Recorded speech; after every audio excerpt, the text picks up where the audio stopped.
San Juan, capital of the world's oldest colony. In the 500 years since Christopher Columbus came here, Puerto Ricans have known only dominance from abroad. Under Spanish rule, until in 1898, the United States Navy barged past Spain's fortifications into San Juan Harbour, bombing the city. More than a century since that change of colonial masters, Puerto Rico's relationship with the US is more at issue now than ever. The problem is that Puerto Rico's sovereignty it doesn't exist. The United States has Puerto Rico as a colony. It's a classical colony. It's a classical political subordination in which Puerto Rico has no say in it. Attorney-turned-politician Manuel Rodriguez is trying to sell the unsaleable in Puerto Rico, suggesting the island sever ties with the United States. It's like preaching vegetarianism in Argentina. And the problem here in Puerto Rico is that we are preaching against the current. We are for independence, and everything here stimulates dependence.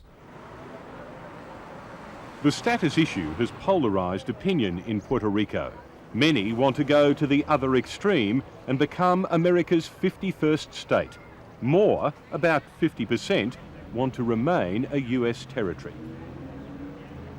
We've been part of the US for over 103 years, and it's simply a matter of civil rights. We have fewer rights than any other of our fellow American citizens on the United States mainland or Hawaii or Alaska. Con sus bombas y metralla. La Marina que se vaya. Con sus bombas y metralla. La Marina que se vaya. No queremos Now, one issue is cracking open the US status question like nothing else. No. Vieques sí. Marina no. Vieques sí. Marina no. Vieques, a 30 by 10 kilometre speck off Puerto Rico's eastern tip. Since World War II, the US Navy has trained on and pummeled this tiny island incessantly. The only Atlantic firing range where the most powerful Navy can bomb from sea, land and air simultaneously. It's absolutely unique. There is no other place that offers the same ability to conduct different warfare skills in concert. There is no other place that allows that. What the U.S. Navy does here is wrong. And the military presence has had a devastating impact on the environment, on the economy, the ecology. Robert Rubin is a key figure in the protest movement committed to sabotaging the jewel of US Navy training grounds. You're all here, a part of this process, because what is so important is solidarity to assist the children of Vieques.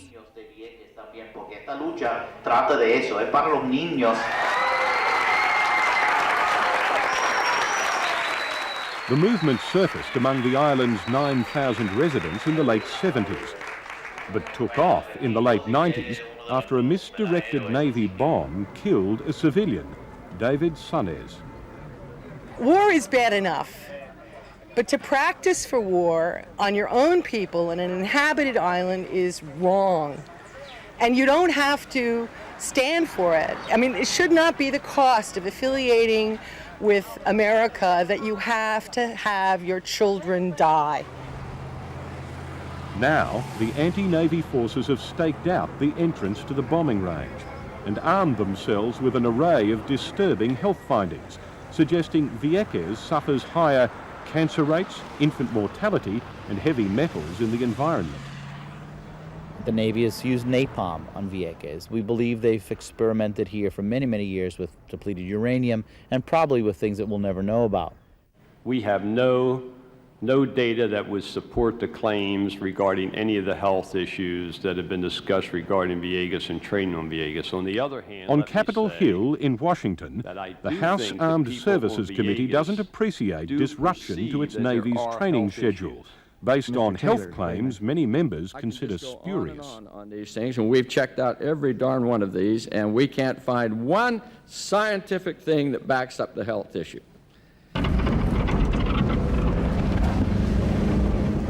And this is how Vieques wages war on the US Navy.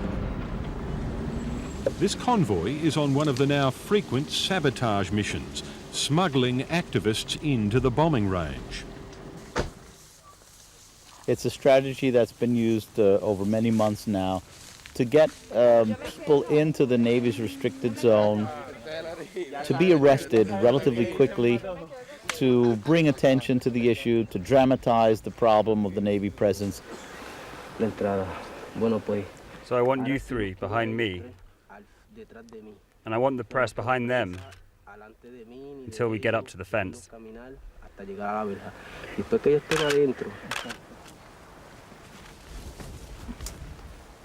On today's mission, a New York legislator is about to join 1,500 others already arrested in the battle for Vieques.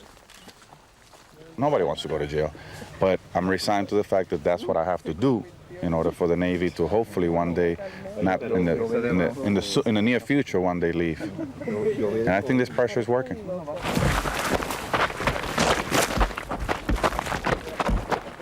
As you'll see, this pebble in the shoe approach of dealing with the Navy has been strikingly effective.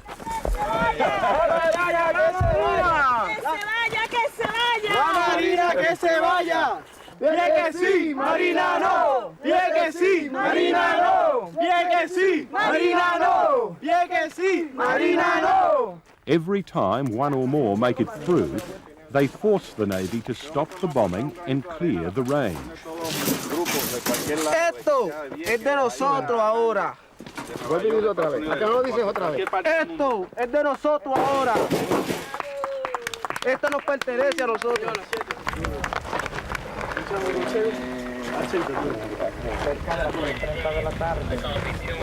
The people of Vieques have made the Navy's life here untenable. Before we get to make the chain and But they've also sold their cause to a much larger audience. That's it. I'm gonna go check down here though. Hey, go ahead and stay down there and load him up. He's here. You gonna watch him? So the implications are that if the Navy leaves, Puerto Rico then will become sovereign and an independent country because the United States doesn't need Puerto Rico anymore. Veteran Puerto Rican political analyst Juan Garcia Pasalacqua hammers the point on his radio and TV shows. Nuestros micrófonos con Juan Manuel García Pasalacqua. Aunque ganemos el referéndum en Vieques, nos vamos de Vieques. ¿Por qué? Porque hay un ambiente hostil en Vieques contra nosotros.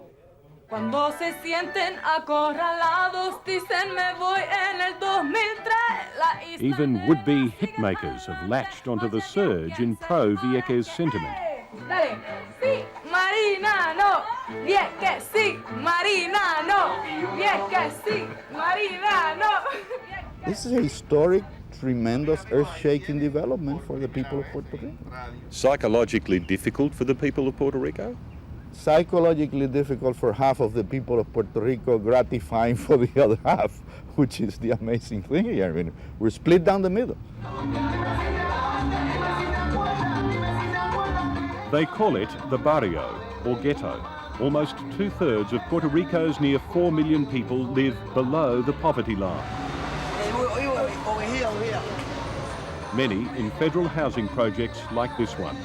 An imposing reminder of the dangers for Puerto Rico in toying with its US relationship, in risking the billions Washington spends in welfare here as a sweetener for its Caribbean stronghold. I like Puerto Rico and I like United States. I like two flags. I like Puerto Rico, I like United States. No statehood. Not at all. Hey, we are citizens of the United States. We are friends and neighbors. Like this, you know. Veteran, right? Yes. Then you pay attention to a couple people that they minority, you know. They provide us with funds for food, with special grants to get our kids in school, go to college, which I see, which is a very good help. I think right now I'm very happy with the United States, being part of the United States. The people of Puerto Rico receive $6 billion a year in exchange for 12 military bases in Puerto Rico. And that's the deal. That's a lot of money in this economy. It is the economy. If the bases go, the funds go. If the bases stay, the funds stay. In the barrio, most want America to stay. It's a link sealed in blood. Barrio resident Catalina Collins' 2 sons served in Vietnam, and many hundreds have died under the Stars and Stripes, a flag with no star for Puerto Rico. I have my children there. My children go to school there. I love America. Beyond San Juan, the Vieques bombing reverberates in the United States. The tiny island has assumed an importance in places nowhere near the bombing range.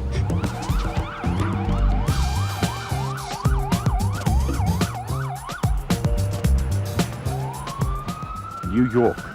In some respects, Puerto Ricans have more influence here than at home. 1.7 million Puerto Ricans live in the Big Apple, not to mention those in Chicago, Florida and elsewhere.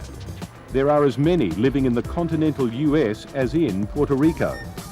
On Manhattan's Lower East Side and in other cities where they hang the Puerto Rican flag, one issue has blossomed into an unusually potent rallying call, a way to declare their ethnicity, Vieques. There has been no issue that has brought the Puerto Rican together and had that much unanimity in the raising of voices. Hispanic Federation President in New York, Lorraine Cortez, sees Vieques galvanizing Hispanic and even African American voters. But I really do think that the relationship between the United States and its U.S. citizens on Puerto Rico will change dramatically, all stimulated by Vieques. It's becoming an issue that binds and connects Latinos all across the board because it's a real overt expression of colonialism and people are rejecting it. Reverend Jesse Jackson is in San Juan, and he's not alone on an issue that's attracted names like Kennedy and Clinton. In the wake of a fuss over his marital infidelity, the civil rights figurehead chose not to invade the bombing range. His wife Jacqueline did, sentenced to 10 days prison, this her release day. And then I willingly decided to become a part of the human shield that was formed to stop the bombing. The Navy has no right to use Puerto Rico as a warm-up for fighting imaginary wars in Europe. If it must fight a war in Europe, then practice in Europe. But with millions of votes at stake in the US and big guns fighting their media battle, Vieques had the US president cornered, forcing him to preempt a referendum on the issue and promise no more bombing after May 2003. And have made the statement loud and clear that within a reasonable period of time that the Navy will find another place to practice. And the President of the United States, who needs Hispanic votes in New York and in Florida, because his brother is running in Florida in a few months, said, hey guys, you know, if these people are affirming their ethnicity and I need Hispanic votes, the hell with the Navy. But coming as it did before Vieques could vote on its future, and as a fait accompli for the Navy, the President's compromise seems to have fully satisfied no one. All he did is said, oh yeah, we're going to lose the vote. Well, we knew that he was going to lose the vote. But if you're raping someone, you don't say, oh, it's okay, I'm going to stop in 2 years. But we cannot give up Vieques. We cannot give up this asset. We do not have the luxury of time to analyze every possible site where we might cobble together something that would hopefully work On Capitol Hill, Republicans in the Armed Services Committee have gone, well, ballistic, fearing the Vieques precedent will white ant the US military wherever it trains. And if we put a crack in the dike here, and if we allow this to happen, where is it going to stop? That's what we've done in Vieques. The stupidest thing, I think, that I've ever been a part of on this committee, and I regret having been a part of that conference. This is setting a precedent that is going to come back to bite us in the rear end time and time again. Vieques has compounded the American military's uncertainty. Not only can its hosts turn against it, when the political winds shift, so too can its president. And the island has fueled the greatest of fears for Puerto Ricans. George W. Bush hasn't ordered the Navy out of Puerto Rico, just off Vieques, but one might lead to the other. That's a legitimate concern. And the people in Puerto Rico have to think long and hard about what relationship they want to have to the United States. The stateholders are saying, please stay. Keep sending the $6 billion. We'll put the American flag in the chapel or anywhere. Don't go. The Americans are saying it's costing us too much. You don't want the bases, we won't send you the money. But I think what is going to happen after this is over is the United States is going to say, okay, guys, with the American flag or with the Puerto Rican flag, tell us which way you want to go. And there'll be a referendum between the two flags, actually. Here, so few want America out of Puerto Rico altogether, yet Vieques has made a rethink of the relationship with the US almost inevitable. On this tiny island, Puerto Rico has slipped closer to the independence it hasn't had for half a millennium, and still doesn't want.